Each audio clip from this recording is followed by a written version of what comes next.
Cuma juga. Saya jelas sebab Allah tak percaya. Okay, untuk testimoni Alora, ada pakai stocking and pants satu malam saja. Okay. Satu malam saja ada punya sakit 18 tahun. Sakit apa tu, Kak? Tumit.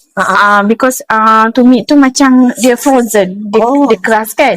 Bila kita penat kan.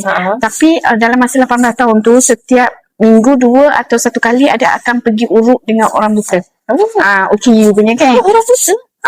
Tapi dia comeback benda tu. Dia memang release sakit tu. Tapi next week dia akan datang balik. Dia lega sekejap je lah. Lega sekejap. After RCC Arabi perkenalkan Alora, kakak pakai satu malam saja.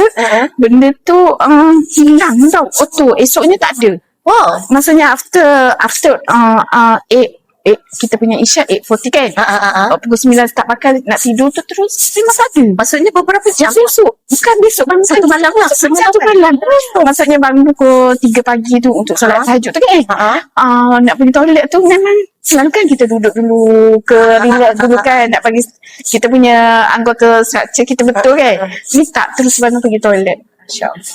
Maksudnya memang Alora ni dia berfungsi memang orang yang rasa pakai baru tahu. Baru tahu.